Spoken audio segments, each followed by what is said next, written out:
네, 안녕하세요. 빌사남입니다. 오늘은 모 연예인분이 투자한 그 빌딩 사례를 가지고 좀 얘기를 해볼 건데, 우선 좀 설명하기 전에 이분이 뭐 잘 샀다 못 샀다가 아니라 부동산 전문가 입장에서 좀 어떤 부분을 좀 체크해야 되는지 좀 얘기를 해보도록 하겠습니다. 우선 이분이 올해 4월 달에 좀 매입을 했어요. 그래서 65억 원에 이제 매입을 했고, 전에 매도인 분을 보니까 2020년도에 55억 5천만 원에 매입을 했습니다. 그리고 그 전 매도인 분이 2009년도에 이제 매입을 하셨었고, 이때 이제 19억에 매입을 한 다음에 리모델링을 해서 2020년도에 이제 매각한 것으로 보여지고, 그리고 전 매도인 분은 그 상태 그대로 지금 매수하신 분한테 65억 원에 매각한 것으로 좀 보여집니다. 그 대출을 좀 보면은 이분이 매입하실 때 채권 최고액이 60억이 돼 있어요. 그래서 여러분들 한 가지 아셔야 될 게, 채권 최고액이 대출 금액이 아니거든요.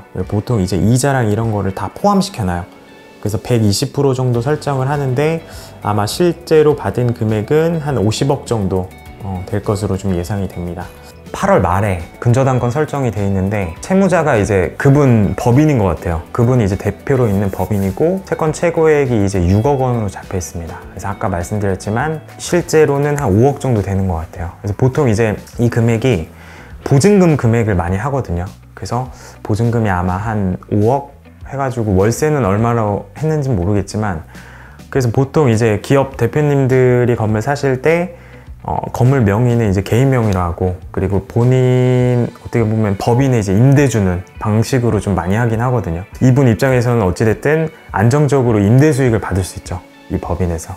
뭐 이게 불법은 아닙니다. 일반적으로 회사 운영하시는 분들이 좀 많이 하는 거예요. 그리고 이 건물은 합정동 카페거리 있는 쪽에 있어요. 여기 이제 합정역에서 여기랑 거리가 그렇게 멀진 않고, 그래서 이쪽 이제 이면길이 다 이제 카페 거리거든요. 유동인구도 좀 굉장히 많은 곳입니다. 그래서 요거를 매입하고 난 뒤에 이제 직접 그 본인 그 쇼핑몰 매장으로 쓰시려고 하시는 것 같습니다. 그래서 올해 좀 매각된 사례 중에 맞은편에 있던 게 한 평당 뭐 2, 3천 정도에 팔렸는데, 근데 물론 이제 그거는 좀 건축행위가 필요한 그런 땅이더라고요. 요분이 매입하신 거는 좀 완성되어 있는 그런 건물이라고 좀 보시면 될 것 같고, 여기 이제 건축물 대장입니다. 건축물 대장에서 항상 봐야 될 게, 일단은 준공 연도를 보면은 92년도 이제 사용 승인이 났어요. 근데 지금 92년도 건물 치고는 굉장히 좀 깔끔합니다. 그 리모델링을 한번 한 것으로 보여지는데, 그게 아마 이제 2009년도에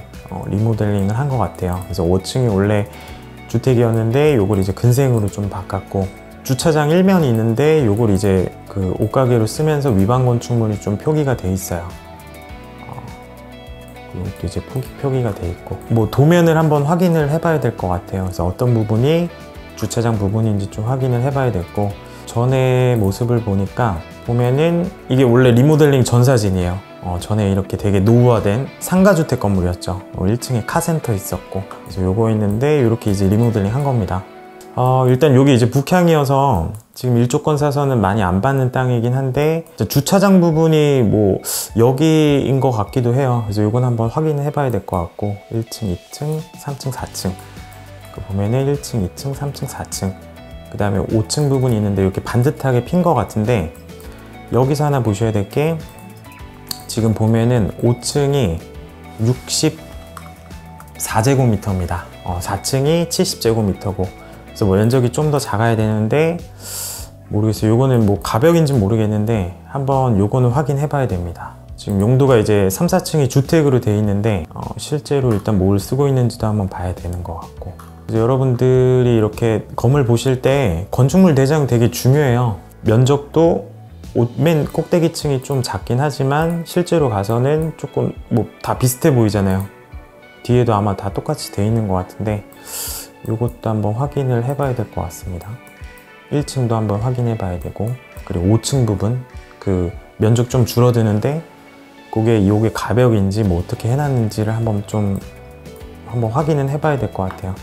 그 단순히 이게 언론에는 뭐 얼마에 샀다 뭐 그냥 그것만 나가는데, 그냥 제 관점에서 설명드린 거예요. 그래서 이런 걸 좀 확인해 봐야 될 것 같고, 그래서 리모델링을 굉장히 좀 잘했고, 맞은편에 뭐 1억 2, 3천에 팔린 게 있는데 그게 일단 뭐 신축해야 되는 그런 부지여서, 그 이분이 매입하신 게 뭐 대지 평당가로만 봤을 땐 한 뭐 1억 5천 뭐 이 정도 되더라고요. 근데 어찌됐든 맞은편에 있는 거는 지어야 되는 거고, 그리고 이제 면적이 지금 이게 43평이에요. 연면적이 이제 124평입니다. 그래서 전 임차인이 제가 알고 있기로는 한 13만원, 14만원대에 들어왔어요. 통임대로. 그 임차인이 아마 이제 뭐 저번 달까지 하고 이제 나간 것 같아요. 그래서 여기 인근에 저희가 임대된 거 봐도 한 그 정도 임대 시세인 것 같아요. 통임대 줬을 때 1000만원 후반대? 뭐 이 정도 되는 것 같은데, 그럼 이제 매입가랑 대비했을 때는 한 3% 정도 수익률이 나오는 것 같습니다. 근데 뭐 어차피 직접 쓰실 거니까. 그리고 이게 엘리베이터가 없는 걸로 이제 나오거든요, 건축물 대장상에. 그래서 물론 이제 엘리베이터를 넣을 자리도 한번 찾아볼 수는 있는데, 만약에 넣게 되면은 면적이 그렇게 크지 않기 때문에 좀 실제로 쓸 수 있는 면적이 좀 굉장히 줄어들긴 합니다. 아무튼 뭐 그래요. 뭐 잘 샀다 못 샀다 그런 얘기가 아니라, 그냥 뭐 전문가 입장에서 좀 이런 부분을 한번 물건 보실 때 검토하시면 좋을 것 같습니다.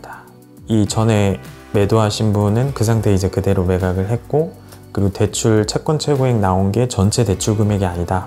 보통 이제 이자랑 이런 걸 다 합친 금액이 이제 뭐 60억이고 실채무액은 한 50억 정도라고 보시면 될 것 같고, 그리고 건축물 대장을 확인해 보시면 그 지금 뭐 위반 건축물로 등재가 돼 있는데, 그 내용들을 보면은 뭐 1층에 주차장 면을 이제 매장으로 쓰고 있다. 그래서 이거 같은 경우에 이제 도면을 확실히 확인한 다음에 주차장이 어떤 면적, 어떤 부분인지 뭐 이런 거를 체크를 하셔야 되고, 그리고 5층 부분이 지금 건축물 대장상 보면은 면적이 조금 줄어드는데, 실제로 제가 그냥 로드뷰상으로 볼 때는 뭐 밑에 층이랑 좀 비슷한데 이것도 한번 체크는 해봐야 될 것 같고, 그리고 이제 뭐 지금 주택 용도로 돼 있는데 그게 이제 근생으로 뭐 사무실로 쓴다면 그게 변경이 가능한지도 한번 체크를 해봐야 되는 것 같습니다.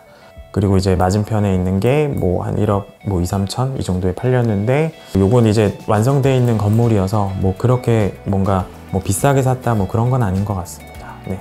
그리고 이제 대지가 43평이고 연면적이 124평. 제가 항상 말씀드리는, 어찌됐든 임대를 하려면 연면적이 좀 나와야 됩니다. 그리고 기존에 있던 임차인이 뭐 평당 임대가로 봤을 때 한 10만원 초중반 뭐 이 정도에 들어와 있었고, 그래서 매매가 대비했을 때는 한 3%, 뭐 3%대? 3% 초중반 정도 됐다라고 보시면 될 것 같습니다.